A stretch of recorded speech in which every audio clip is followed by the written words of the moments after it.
Saúdo a todos em nome de Jesus. Vamos colocar de pé só por alguns instantes. Vamos fazer uma leitura da palavra de Deus. Na primeira carta de Pedro, capítulo 1. Nós vamos dar continuidade às nossas exposições nessa carta tão maravilhosa. Primeira carta de Pedro. Para que aqueles que têm dificuldade de encontrar, você pode abrir em Apocalipse e ir voltando. Fica mais próximo do final da Bíblia. Orientação para você, novo convertido. Primeira carta de Pedro, capítulo 1, a partir do versículo 3, diz assim a palavra de Deus. Bendito Deus e Pai do nosso Senhor Jesus Cristo, que segundo a sua muita misericórdia, nos regenerou para uma viva esperança, mediante a ressurreição de Jesus Cristo dentre os mortos, para uma herança incorruptível, sem mácula, imarcessível, reservada nos céus para vós outros, que sois guardados pelo poder de Deus mediante a fé, para a salvação preparada para revelar-se no último tempo. Nisto exultai, embora no presente, por breve tempo, se necessário, sejam contristados por várias provações, para que, uma vez confirmado o valor da vossa fé, muito mais preciosa do que o ouro perecível, mesmo apurado por fogo, redunde em louvor, glória e honra na revelação de Jesus Cristo, a quem, não havendo visto, a mais, no qual não vendo agora, mas crendo, exultai com alegria indizível e cheia de glória, obtendo o fim da vossa fé, a salvação da vossa alma. Foi a respeito desta salvação que os profetas indagaram e inquiriram, os quais profetizaram acerca da graça a vós outros destinada, investigando atentamente qual a ocasião ou quais as circunstâncias oportunas indicadas pelo Espírito de Cristo, que neles estava, ao dar de antemão testemunho sobre os sofrimentos referentes a Cristo e sobre as glórias que o seguiam, ou que o seguiriam. A eles foi revelado que não para si mesmos, mas para vós outros, ministravam as coisas que agora vos foram anunciadas, por aqueles que pelo Espírito Santo, enviado do céu, vos pregaram o Evangelho, coisas essas que os anjos anelam perscrutar.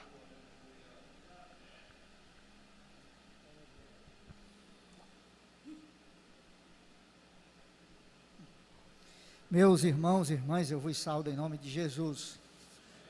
Oremos. Senhor, nosso Deus, nosso Pai, santificado seja teu nome em nosso meio, engrandecido seja entre nós.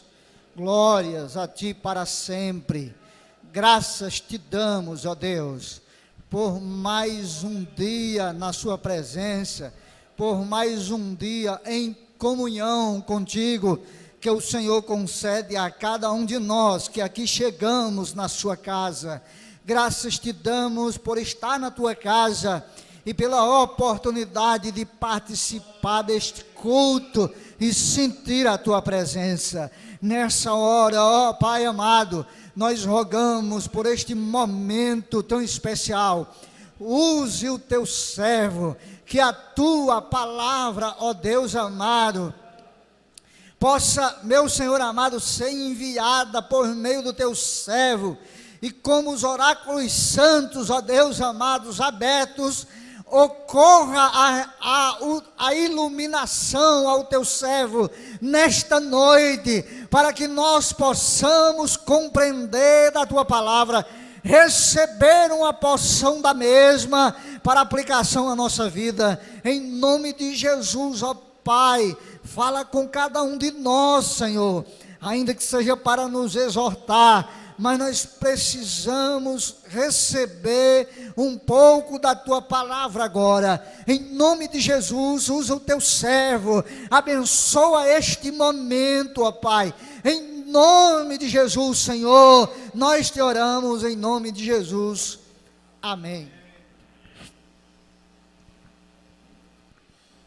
Amém. Glórias sejam dadas ao nome de Jesus. Meus irmãos, como nós vimos na última reflexão que trouxe, a palavra introdutória acerca dessa carta, nós vimos que o autor da carta é Pedro, apóstolo de Jesus Cristo, que teve o seu nome mudado de Simão para Pedro, e claro, recebeu da parte de Deus o ministério, uma vocação, que foi esse apóstolo, e ele se dispôs não só a evangelizar os gentios, como também a pastorear, a cuidar de vidas, a cuidar de pessoas, como ele vai dizer nessa própria carta, eu, presbítero que pastoreio como vós. E entendemos que essa carta é destinada não a uma igreja específica, mas a toda a Ásia, né? Todas as igrejas que tivessem ao alcance dessa carta seriam abençoados. Lembremos que o contexto, irmãos, é de perseguição. Os irmãos estavam passando por várias provações, dificuldades essas que só Deus sabe, meus irmãos, a magnitude das perseguições que a igreja primitiva já estava sofrendo. E como um pastor de ovelhas, preocupado com o rebanho de Deus, ele escreve essa carta. E essa carta, meus irmãos, ela tem como finalidade encorajar os irmãos, que apesar das lutas que enfrentam, Deus continua abençoando o seu povo.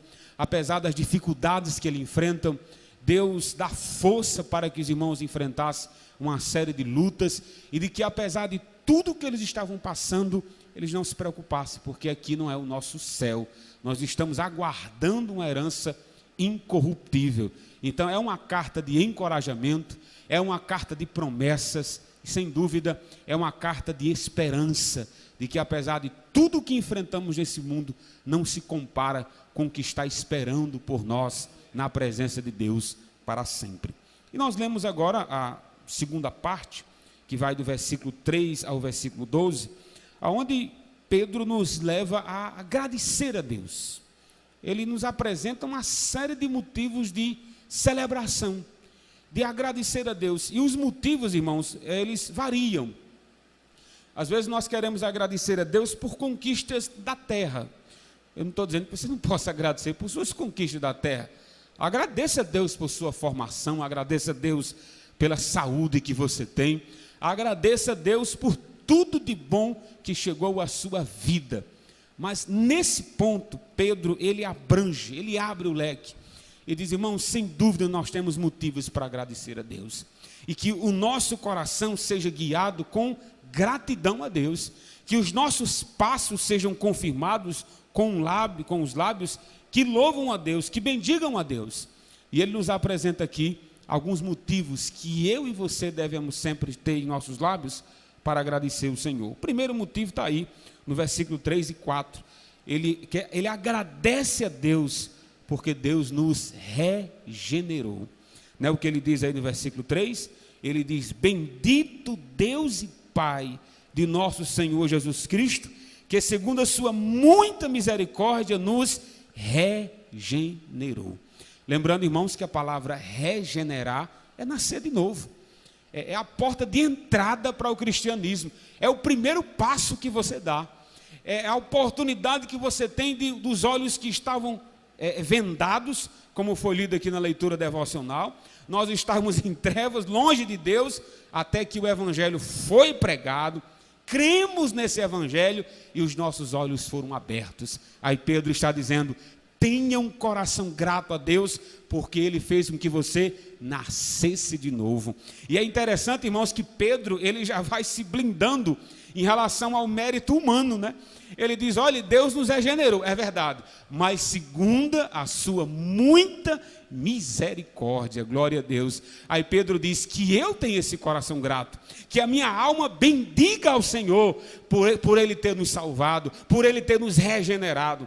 Aí ele diz que o objetivo disso, dessa regeneração, ele diz, Ele nos regenerou para uma viva esperança.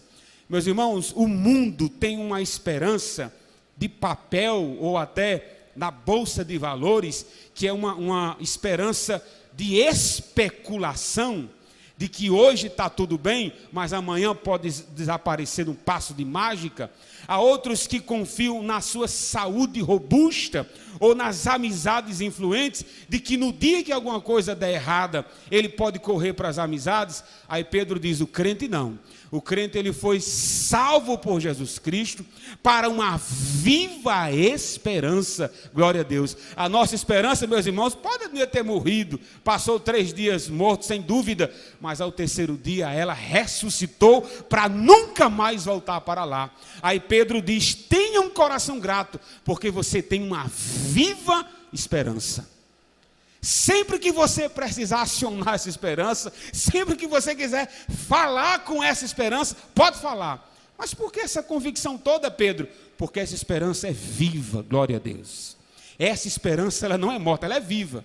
E ele vai dar o exemplo dessa esperança. Ele diz, olha, uma esperança viva mediante a ressurreição de Jesus Cristo dentre os mortos. Olha, meu filho, se tem uma coisa que garante a nossa esperança, se tem algo que segura a nossa esperança, é a morte de Jesus Cristo e a sua ressurreição. Irmãos, qualquer um de nós poderia dizer assim, morreu, acabou. Eu ouvi isso da minha mãe por várias vezes. Olha, morreu, acabou.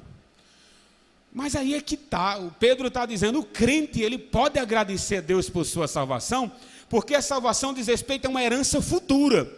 Mas quem me garante que realmente depois daqui há uma esperança viva? Quem me garante que depois daqui eu vou estar na presença de Deus para sempre? Aí Pedro diz, a ressurreição de Jesus Cristo. A morte na vida do crente não tem a última palavra. A morte na vida do salvo não é um ponto final, mas sim um encontro com o seu Salvador, mas sim uma oportunidade de estar na presença de Deus para sempre. Por isso que Pedro diz, seja grato, rapaz. Seja grato por Deus ter lhe salvado. Ele salvou você para uma viva esperança. Cristo é a garantia dessa viva esperança. E ele continua, ele nos salvou para quê? Ele apresenta outro motivo, o propósito da nossa salvação. Ele diz para uma herança incorruptível, não é o que diz o versículo 4? Isso é um dos versículos mais lindos da Bíblia. Ele diz, olha, para uma herança incorruptível, sem mácula, imarcessível, reservada nos céus para vós outros. Ele já disse que a nossa herança, que a nossa esperança é viva. Agora ele vai descrever mais um pouco essa esperança. Ele diz, olha, essa esperança é viva, ela é indestrutível, nada pode destruí-la. Ela é imaculada, nada pode manchar essa esperança. Ela é imarcessível, nada pode tirá-la do seu lugar. Ninguém tem acesso a essa esperança por si mesmo, a não ser pelo caminho chamado Jesus de Nazaré. Aí ele diz, mas onde é que está essa esperança? Ele diz, nos céus. Já começa a bendizer a Deus. Ele não começa dizendo, bendito seja o Deus e Pai do nosso Senhor Jesus Cristo. Você agradece por sua salvação? Hoje, aleluia. Você celebra a Deus por ser filho dele? Hoje. Nós celebramos por ter nascido de novo? Hoje. Pastor, e amanhã? Quando chegar amanhã, você celebra também, você agradece também, porque você foi salvo, resgatado por uma esperança viva, para uma esperança viva, para uma herança incorruptível. Se a certeza da nossa esperança, que é incorruptível, não destrói, não produz em nós exultação, alegria e gratidão, o que é que vai causar? Aí Pedro está dizendo, aprendamos a agradecer a Deus, a bendizer a Deus, porque Ele nos salvou, Ele nos regenerou. Esse é o primeiro motivo para nós agradecermos a Deus, bendizer a Deus. Segundo motivo, está aí no versículo 5, meus irmãos, é que Deus, Ele nos guarda com o seu poder. Olha que versículo lindo, ele diz, olhe, além de tudo isso, ele diz, olhe, agradeça também, bendiga também, porque sois guardados pelo poder de Deus, mediante a fé, para a salvação preparada para revelar-se no último tempo. Agora imagine aqui, Pedro falando sobre, como eu disse na última mensagem, há uma herança incorruptível, Vamos bem dizer porque Deus nos regenerou mediante a morte de Cristo. Vamos bem dizer a Deus porque Ele nos salvou por causa da sua misericórdia. Mas quanto tempo, pastor, vai durar essa minha convicção? Quanto tempo vai durar a certeza de que vou morar nos céus? Quem é que me garante que realmente eu vou conseguir chegar lá? Aí Pedro, ele está tapando todas as brechas aqui. Ele está realmente querendo dizer que a nossa esperança ela é indestrutível e nada nos separa desse Deus. É tanto que ele diz assim, olhe, você é guardado para chegar a essa esperança pelo poder de Deus. Não é pela sua capacidade, não é por sua experiência, não é por sua influência, mas por causa da sua dependência. É o poder de Deus que lhe mantém aqui. É o poder de Deus que lhe mantém fiel. E é o poder de Deus que vai levá-lo até os céus. Glória a Deus. Ô pastor, e como é que eu abraço esse poder? E como é que eu tomo posse desse poder? Pedro diz, mediante a fé. Quer dizer, nós temos fé que Deus nos salvou e nós temos fé que Ele nos mantém salvo. Meus irmãos, fé não é só uma porta de entrada, não. A fé é um caminho, é uma vida inteira de temor, é uma vida inteira de obediência, até porque fé sem obras é morta. Então Pedro está dizendo, meus irmãos, celebremos a Deus por isso. Celebre a Deus por Ele ter nos salvado. Celebre a Deus por Ele ter nos guardado com o seu poder. Você toma posse dessa verdade bendita através da fé. Aí ele diz, não apenas isso, mas entenda que todo esse guardar de Deus não é para a nossa prosperidade. Não é para que a gente tenha uma saúde robusta. A nossa alegria não está nesse mundo. Pedro diz que esse guardar de Deus, esse preservar de Deus do seu povo, da sua igreja. Aí ele diz por que Deus faz tudo isso. Para onde Ele está nos conduzindo? Aí Pedro diz, olhe, para a salvação preparada para revelar-se no último tempo. Quer dizer, todo o propósito de Deus, tudo que converge para a igreja do Senhor, é futuro. A segurança e a gratidão é para hoje. Como disse Davi, bendigo a minha alma ao Senhor, e tudo que é em mim bendigo o seu santo nome. Bendiz a minha alma ao Senhor, e não se esqueça de nenhum só dos seus benefícios. Por quê? Aí ele diz, porque é Ele que te coroa de graça e de misericórdia. É Ele que renova as suas forças como a águia, glória a Deus. É Ele que redime a sua vida da perdição e te coroa de graça e misericórdia. Por isso, meus irmãos, que meu coração tem que ser grato a esse Deus, porque Ele não apenas nos salvou, mas também nos preserva para chegarmos lá. Aí Pedro diz, então, bendiga a Deus. Bendiga a Deus. Agradeça a Deus, celebre ao Senhor pela salvação que você tem, celebre ao Senhor pelo Deus que nos guarda com o seu poder e não com o nosso. Tem um hino que a gente gosta de cantar, o 33, eu acho tão bonito aquele hino. Ele diz, com a tua mão segura bem a minha, porque eu bem fraco sou, ó Salvador. O que esse hino está dizendo? Porque se dependesse de nós segurarmos na mão de Deus para chegar lá, nós não chegava. Nós não chegava. Se a força estivesse em nós, eu não chegava. Aí o hino do cantor cristão não, da harpa cristã, 33 diz, não, é com a tua mão, Senhor. É a sua mão que me segura, glória a Deus. É a sua mão que me sustenta. É a sua mão que vai fazer com que a gente chegue lá, glória a Deus. Então sejamos gratos pela salvação que temos, sejamos gratos, meus irmãos, pelo poder que nos guarda, sejamos gratos também, tá aí do versículo 6 a 9, Deus nos leva a várias provações. Meus irmãos, vocês entenderam aí o que eu disse? Sejamos gratos pelas várias provações. Ei, meu filho, agradecer a Deus por salvação é fácil. Agradecer a Deus pelo poder que nos guarda para chegar até lá é fácil demais. Mas agradecer a Deus por provações é exatamente o que Pedro está dizendo. acompanhe comigo, ele vai dizer por que a gente tem que ser grato em relação às tribulações. Só no versículo 6, ele dá 3 motivos para a gente agradecer a Deus as tribulações. Só no versículo 6. Ele diz outros motivos. Olha o que diz o 6. Ele diz, olha, nisso, nessa salvação, exultai, embora no presente, por breve tempo, se necessário, sejais contristados por várias provações. Pastor, como é que tem a palavra tristeza e gratidão na mesma passagem? Que o versículo 3 começa, bendiga a Deus. Aí no versículo 6 diz, a gente fica triste. Como é, pastor? Eu agradeço ou fico triste? Que esquizofrenia é essa? Mas essa é a vida do cristão, meu irmão. Nós sempre teremos motivos para agradecer. Mas isso não quer dizer que você não fique triste.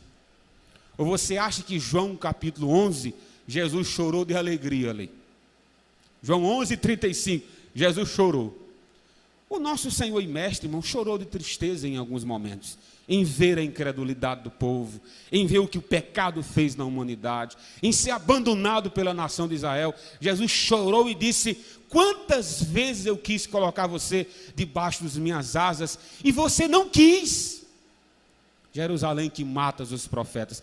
Houve um momento de tristeza em relação a isso, mas a tristeza do crente não deve abalar, não deve afastá-lo de Deus. Ele diz, mas por que não deve afastar de Deus? Ele diz, primeiro porque ela é breve. Ele não diz aí? Só no versículo tem 3 motivos. No presente, por breve tempo. Ô pastor, tem certeza que as nossas provações elas são breves? Só a pandemia já para 3 anos já, né? Vai fazer 2 agora em março. Sim, meu filho, mas você tem ideia de quanto tempo durará o céu? Toda a alegria do cristão, ela tem que ser olhada na perspectiva do eterno. Por isso que você vai encontrar Paulo dizer assim, a nossa breve e momentânea tribulação. Por que breve? Mas Paulo, pelo amor de Deus, você tem ideia de quantos anos de luta eu tenho? Sim, mas você tem ideia que o tempo é para essa dispensação e de que os céus é eterno? Por isso que é breve. As nossas provações, elas são breves. Não apenas isso, o autor diz, e elas, se necessário. Às vezes, irmão, você está passando por uma provação porque é necessário você passar. É necessário que Deus o leve a esse deserto. É necessário que Deus levasse a sua igreja à perseguição. Era necessário que Deus espalhasse a sua igreja sobre a terra. Eu não estou dizendo que isso é fácil, não. Estou dizendo que Deus tem propósito até nas provações dos crentes. Pedro diz que é breve, Pedro diz que às vezes ela é necessária. Só no versículo 6, o último motivo, ele diz que sejais contristados por várias provações. Elas não são singulares, está aqui no plural, né? Pastor, quais são as provações que podem vir sobre o cristão? Todas. Malaquias capítulo 4 vai dizer que agora nós não vemos a diferença do justo e o injusto, do que teme a Deus e do que não teme, do que serve a Deus e do que não serve. Agora não dá para ver a diferença em relação a tribulações e lutas. Você acha que quando vem uma pandemia dessa, só os cristãos são guardados? Claro que não. Infelizmente, todos pegamos. Aqui não é o nosso céu. É bem verdade que todo salvo sabe que o que vem ao crente está nas mãos de Deus. Isso é bem verdade. Pedro está dizendo, sejamos gratos pelas provações, porque elas são breves. Às vezes elas são necessárias. E tem mais, elas são várias, não é uma só. São várias. Durante a vida, você tem a crise financeira, tem a crise familiar, tem a crise de fé. As provações, meu irmão, é do A a Z. Diga uma letra que eu digo a provação. Essa é a vida do cristão. Aí Pedro está dizendo, seja grato por elas. Seja grato por elas. Elas são breves, são necessárias, são variadas. Mas Pedro diz que tem um propósito sublime nas provações. Olha o que diz o versículo 7. Para que isso, Pedro? Para que agradecer essas provações? Ele diz, para que uma vez confirmada o valor da vossa fé, muito mais preciosa do que o ouro perecível, mesmo apurado por fogo, ele diz, redunde em louvor, glória e honra na revelação de Jesus Cristo. Pedro está dizendo que quando a igreja é provada, quando o povo de Deus passa por várias provações, há duas coisas que acontecem. Primeiro, a fé genuína, ela é confirmada. Meus irmãos, uma fé que não pode ser provada é uma fé falsa. Nós somos provados para sermos aprovados por Deus. Então até as lutas que vêm sobre a vida da igreja do Senhor, as provações que nos sobrevêm, é para confirmar, para saber se nós somos crentes mesmo ou não. Lembremos de Mateus capítulo 13, da semente que é lançada sobre as pedras, ou entre os espinhos. O que acontece com essas sementes? Jesus disse, elas não nascem. A que está entre os espinhos, ele faz o seguinte, ele vai crescendo, mas a fascinação do mundo, o amor à riqueza, sufocam a ponto de não ter como estar Deus e o diabo no seu coração. Aí vêm as provações e nos testam. Deixa eu ver se esse fruto aí é do bom. Deixa eu ver se essa fé é verdadeira. E vêm as provações. Pastor, e quando nós somos aprovados? Aí Pedro diz, o nome de Jesus é glorificado. O nome de Deus é exaltado quando você passa fiel pelas provações. Aí Pedro está dizendo, então agradeça a Deus pelas provações, porque através delas, Cristo é glorificado. Nós não queremos dar glória a Deus nas provações, nós queremos dar glória a Deus quando o carro novo chega, quando a saúde está boa, então quando o dinheiro está sobrando. Mas Pedro diz, não, faz o seguinte, agradeça por essas coisas também, mas quando a provação vier, agradeça. Porque quando você passar dela, Cristo é glorificado. Quando você passar dela e for aprovado, preste atenção, se for aprovado, viu? Se for reprovado, Cristo não é glorificado. Não. Isso é um motivo de gratidão. Agradeça as provações, porque o término dela, Cristo é glorificado. Outro motivo que Pedro dá para nós sermos gratos pelas provações, está aí no versículo 8. As provações, elas confirmam se o nosso amor é verdadeiro ou não. As igrejas que Pedro escreveu, todas elas estavam sendo provadas, todas elas. De várias formas, vários tipos de perseguição. No trabalho, dentro de casa, nos negócios. Olha o que Pedro diz sobre aquela igreja, sobre aqueles irmãos, versículo 8. A quem, não vendo, ou não havendo visto, a mais. Ele está falando de quem aqui? Do amor que a igreja tem em relação a Jesus. Vocês não foram aprovados pelas provações? Aí Pedro segue o seguinte raciocínio.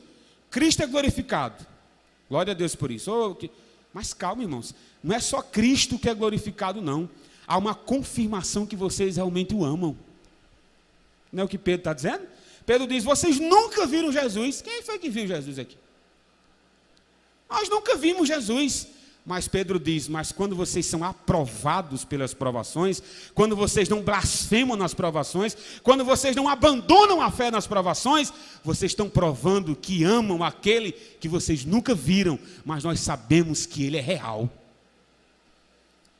Pedro diz, vocês confirmam esse amor, e não apenas isso, aí ele continua, versículo 8, no qual não vendo agora, mas crendo, exultai com alegria indizível e cheio de glória. Pedro está dizendo, meus irmãos, quando vocês são aprovados, vocês provam que amam a Deus e de que a fé de vocês são verdadeiras. Por isso, irmãos, que a blasfêmia ou a murmuração não condiz com o cristão. Falei agora igual um poeta, não foi? Foi mesmo. Mas não condiz, irmão. Não condiz. Enquanto você glorifica a Deus nas provações, você está dizendo assim, Senhor, eu nunca lhe vi, mas que a minha vida prove que eu lhe amo, mesmo sem vê-lo. Senhor, eu nunca lhe vi, Senhor, mas eu tenho fé de que um dia eu o verei como é.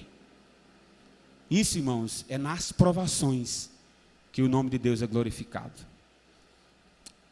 Para a gente entender, o último motivo para a gente agradecer a Deus nas provações, está aí o versículo 9. Qual é o objetivo das provações? Elas confirmam a nossa salvação. Lembrando que eu estou falando de provações sendo aprovados. Não é o que diz aí no versículo 9? Está claro, né? Ele diz, olha, finalzinho do versículo 8, com alegria indizível, cheio de glória, obtendo o fim da vossa fé. Qual é o fim da vossa fé? Ele diz, a salvação da vossa alma. Todo crente aprovado evidencia que é um salvo, né? Você vai chegar lá, glória a Deus. A nossa alma foi preservada. E o último motivo para nós agradecermos a Deus, está aí do versículo 10 em diante. O primeiro motivo é porque Deus nos salvou. Segundo motivo para nós dar glória a Deus é porque Ele nos guarda com o seu poder.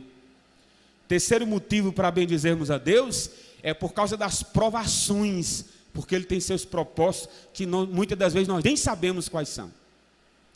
E o último motivo, meus irmãos, para nós bendizermos a Deus, está aí a partir do versículo 11, é porque Deus nos revelou o privilégio da salvação.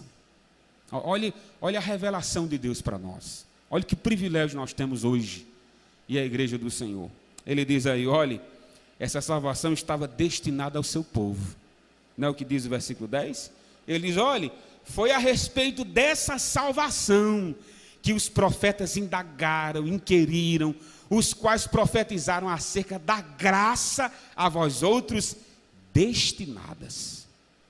Isso é um privilégio, não é? Está destinado a quem a salvação? Para o povo de Deus, para a igreja de Deus. Não apenas isso, ele diz, olhe, agradecemos a Deus por esse privilégio de salvação, porque Ele também nos mostrou que era preciso o sofrimento de Cristo. Olha o que diz o versículo 11. Ele diz, olhe, em relação aos profetas, os profetas não apenas profetizaram, mas também eles investigando atentamente qual a ocasião ou quais as circunstâncias oportunas indicadas pelo Espírito de Cristo, que neles estava, ao dar de antemão testemunhos sobre os sofrimentos referente a Cristo e sobre as glórias que o seguiu. Pedro está dizendo assim, irmãos, a nossa salvação foi preparada antes da fundação do mundo. Mas para que a salvação chegasse até nós, Deus sabia que o Filho iria sofrer. Aqui Pedro está revelando o que nós não sabíamos. Aqui Pedro está revelando o que Isaías recebeu de Deus. Cristo iria ser conhecido como homem de dores. Os profetas sempre diziam que haveria um homem que sofreria pela humanidade. Aí Pedro está dizendo, nós somos abençoados por esse homem. Pelas suas pisaduras, fomos sarados. O castigo que nos traz a paz, estava sobre ele. É o que Pedro está dizendo aqui. Irmãos, essa salvação não foi pega de surpresa, não. Estava destinada ao seu povo. Estava destinado ao sofrimento de Cristo e à glória que estava por vir. E ele diz no versículo 12, o último versículo. Ele diz, olha, não apenas isso, mas ele também diz como é que nós abraçamos essa salvação. Como é que a gente abraça essa salvação? Ele diz, olha, a eles foi revelado que não para si mesmo, mas para vós outros, ministravam as coisas que agora foram anunciadas por aqueles que pelo Espírito Santo, enviado do céu, vos pregaram o Evangelho.